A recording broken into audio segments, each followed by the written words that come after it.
Hello everyone, welcome to hello exam.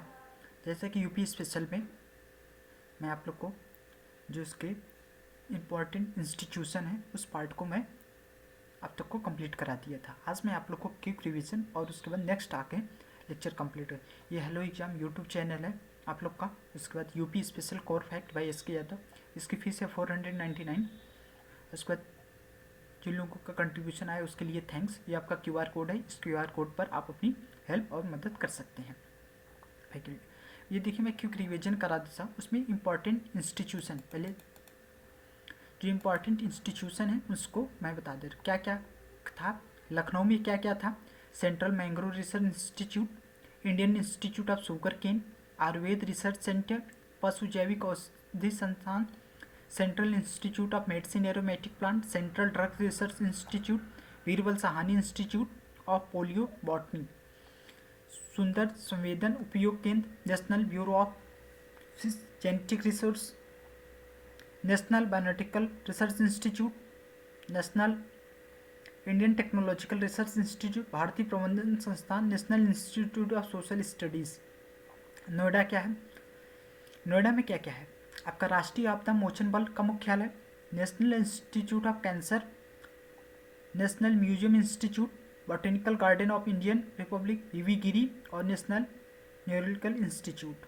फिर उसके बाद वाराणसी में आपका क्या है? राष्ट्रीय बीज अनुसंधान संस्थान, केंद्रीय तिब्बती शिक्षा संस्थान, central water power research institute, चावल अनुसंधान संस्थान, institute of handloom technology, IITBHU, gems and jewellery discovery centre. उसके बाद Malaviya research centre for Ganga development and water resource management, Bareilly में central avian research institute, Indian veterinary research institute और national research centre for. फिर आपका सीतापुर में क्या है? केंद्रीय पशु प्रजनन फॉर, झांसी में central grassland and for research centre, Kanpur में Indian institute for sugar technology, IIT Kanpur, Indian institute of pulses research, दलहन अनुसंधान संस्थान, केंद्रीय चर्म अनुसंधान संस्थान, सेंट्रल टेक्सटाइल इंस्टीट्यूट, चमड़ा रगायु जूता संस्थान। अब देखिए रायबरेली में आपका क्या क्या है? इंदिरा गांधी राष्ट्रीय उड़ान उका, राजीव गांधी राष्ट्रीय विभाजन, उसके बाद Rajiv Gandhi institute of technology, national institute of fashion technology, national institute of pharmaceutical education research centre. Prayagraj में आपका क्या है? Mehta institute math and physics, केंद्रीय अंतरस्थलीय मस्तिष्किकी अनुसंधान संस्थान, जीवीपन सामाजिक अनुसंधान संस्थान, हरिश्चंद्र अनुसंधान संस्थान, northern regional institute of paper technology. Agra में क्या है? टीबू आपका TB demonstration and training centre, national जालमा इंस्टीट्यूट लेप्रोसी एंड, उसके बाद नेशनल पैरासूट ट्रेनिंग। उसके बाद अमेठी में आपका Rajiv Gandhi petroleum institute Amethi, central institute for hotel management Amethi. Ghaziabad में आपका क्या क्या है?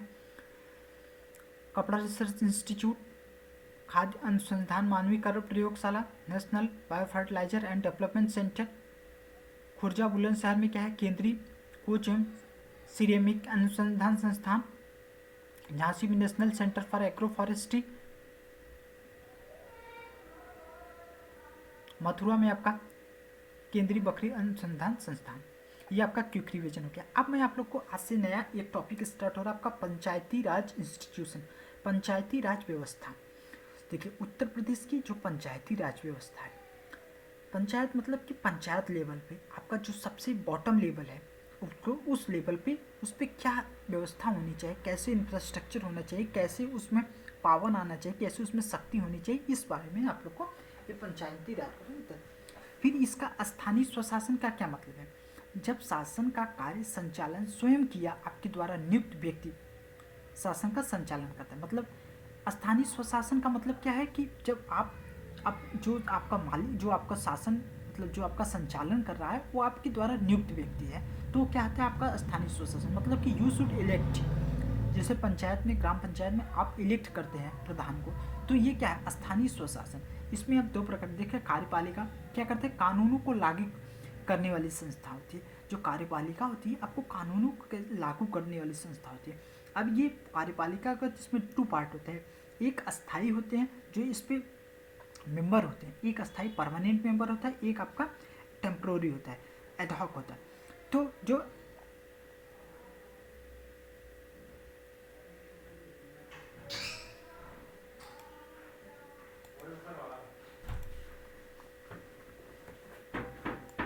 तो उसमें जो टेम्प्रोरी होता है तो उसमें क्या करते हैं, जब टेम्प्रोरी वाले में आप लोग को इसमें आपका ये 5 ईयर तक होते हैं। 5 ईयर का मतलब कि ये 5 साल के लिए आप इलेक्ट करते हैं, फिर से इलेक्शन होता है, फिर से इनका इलेक्शन, तो ये 5 ईयर्स के लेते हैं। लेकिन ये आपका जो परमानेंट होते हैं, जो नौकरशाही ब्यूरोक्रेसी होती है, इसको बोलते हैं IAS IPS PS ये PCS, ये सब जो है ये आपके परमानेंट होते हैं, इसको बोलते हैं ब्यूरोक्रेसी। और जो अस्थाई होते हैं ये 5 ईयर के रहते हैं। तो इन दोनों के कम्बिनेशन से, the combination of two bureaucracy and political, ये क्या करती है, आपके कार्यपालिका का फॉर्मेशन करती है। फिर अस्थाई स्वशासन में क्या करते हैं, वहीं के लोग लोकल, जब शासन का कार्य का संचालन स्वयं किया आपके द्वारा नियुक्त व्यक्ति शासन का संचालन करता है। तो इसमें क्या करता है, जैसे लोकसभा और विधानसभा, इसमें क्या करते हैं, इसमें किसकी सरकार बनती है, उस पर जिसकी मेजॉरिटी होती है, जिसकी मेजॉरिटी होती है मतलब 50% + 1, मतलब 51% + 1, जिसकी मेजॉरिटी हो जाती है उसी का पावर में आता है, और वही कॉन्स्टिट्यूशन, वही आपके संविधान को, वही आपके कार्यपालिका में सरकार कार्यपालिका का स्वशासन करता है। अब इसमें जैसे केंद्र और राज्य का फॉर्मेशन करते हैं, केंद्र में जिसकी मेजॉरिटी होती है केंद्र में, और जिसके राज्य में मेजॉरिटी होती है राज्य में, फिर क्या करते हैं। अब इसके बाद आपका देखिए ग्राम प्रधान क्या होता है, लोकल सेल्फ गवर्नमेंट। जब आप पढ़ेंगे पॉलिटी में DPSP, तो उसमें क्या प्रोसेस किया क्या, DPSP जो होता है ये रियल पावर है, DPSP एक स्वतंत्र है। इसके जब आप व्यू पॉइंट को देखेंगे तो इस व्यू पॉइंट में ये पाएंगे कि जो आपका राइट है और आपका जो मौलिक कर्तव्य है और जो आपका मौलिक अधिकार है, ये दोनों तो फोर्सफुल हो सकते हैं, लेकिन जो DPSP बात है ये स्वतंत्र की बात करता है, ये मतलब ड्रीम की बात करता है, आइडियल सिचुएशन की बात करता है। तो ये बहुत ही इंपॉर्टेंट है, मतलब DPSP कॉन्सेप्ट है। तो इसमें जो उसमें बात की हुई, इसी में आप पढ़ेंगे गांधी जी का क्या मतलब था कि आपके गाँवों का डेवलपमेंट होना चाहिए। गाँव का डेवलपमेंट ये डायरेक्ट एंड डायरेक्ट से नहीं, एक प्रोग्रेसिव, जैसे आप देखते हैं वाटर में जब एक ड्रॉप आप स्टोन डालिए तो वाटर एक फ्लो के फॉर्म में चलती है, अप डाउन। तो इस तरह से एनर्जी जो होती है ये शासन बढ़ना चाहिए, गांव से लेवल से डिसेंट्रलाइज्ड फॉर्म में इंक्रीज करना चाहिए। आप छोटे लेवल से लेकर के बड़े लेवल तक ये बढ़ते चला जाना चाहिए। गांव से लेकर के गांव, फिर डिस्ट्रिक्ट लेवल, फिर गांव, फिर उसके बाद क्षेत्रीय पंचायत, क्षेत्र पंचायत के बाद आपका डिस्ट्रिक्ट लेवल के बाद स्टेट के बाद फिर आपका नॉर्थ साउथ ईस्टर्न, फिर अब होल कंट्री में। इस तरह से आपका ये स्वशासन डिसेंट्रलाइज फॉर्म में होना चाहिए।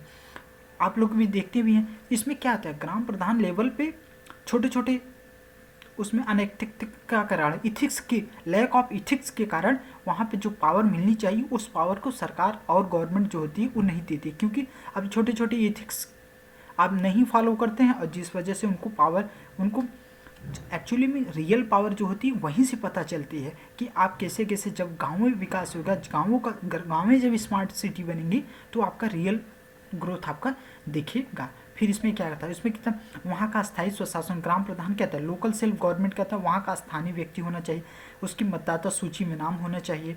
अब उसके बाद ग्राम प्रधान के इलेक्शन में जो वोटिंग एज का इलेक्शन है, देखिए 18 साल जो इम्पोर्टेंट एज है, 18 ईयर्स 21 25 30 35, ये इंपॉर्टेंट है। आप कमेंट कर सकते हैं 18 ईयर्स में क्या आपको कौन सा अधिकार मिलता है, 21 ईयर्स में कौन सा अधिकार मिलता है, 25 ईयर्स में, 30 ईयर्स में, 35 ईयर्स में। ये एज गैप, एज की वजह से आपके पास पावर, थिंकिंग कैपेसिटी ये धीरे धीरे डेवलप होती है, इसीलिए ये एज क्राइटेरिया डिसाइड किया गया है। अब जैसे आपको प्रेसिडेंट बनना है तो प्रेसिडेंट में आपको 18 ईयर्स में नहीं बना सकते, क्यों, क्योंकि आपके वो माइंड लेवल, स्टेटस लेवल वो नहीं इंक्रीज हुआ है। जैसे जैसे आप एक परिपक्व होते हैं, मैच्योर होते हैं, उस तरह से आपको क्षमता, शक्ति बढ़ती चली जाती है। तो इसमें क्या होता है, आपका क्या होता है, ग्राम सभा की मतदाता सूची में नाम होना चाहिए, आपका वोटर लिस्ट में नाम होना चाहिए, वहाँ के स्थानीय लोगों को द्वारा चुना जाता है, जिसके उसी ग्राम करना मतदाता की सूची में नाम रहता है, तो उसमें रहते हैं। आप जब 18 ईयर्स हो जाएंगे तो आपका नाम हो जाता है। आप लोग लोग नहीं है, जो लोग का नहीं हुआ है आप लोग उसमें नाम डलवा सकते हैं, ये आपका राइट है।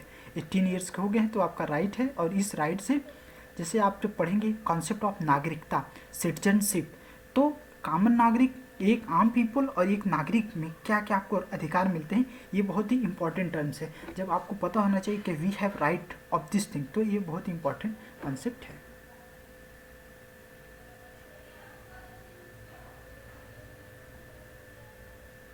अब देखिए लोकतांत्रिक विकेंद्रीकरण, जो आपको मैं बता रहा कि लोकतांत्रिक विकेंद्रीकरण क्या होना चाहिए,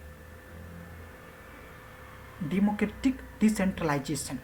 इसमें क्या होना चाहिए, ग्राम, आपका पावर कैसे होना चाहिए, डाउन टू अप होना चाहिए, मतलब डाउन टू अप, डाउन से लेकर के अप। ये गांधी जी ने क्या कहा था, जो आप डीपीएसपी में पढ़ते हैं, जब आप डीपीएसपी पॉलिटी में पढ़ेंगे तो गांधी जी ने कहा कि गांव जो होना चाहिए वो विकसित, वो आपका पावर में होना चाहिए, यहाँ से लेकर गांव, फिर जिला, राज्य, केंद्र, इस तरह से सेंट्रलाइजेशन होना चाहिए। ज़्यादा पावर किस में रहना चाहिए, गांव में होना चाहिए, क्योंकि गांव का आदमी डायरेक्ट कनेक्ट होता है, मतलब गांव का पीपल डायरेक्ट कनेक्ट होता है।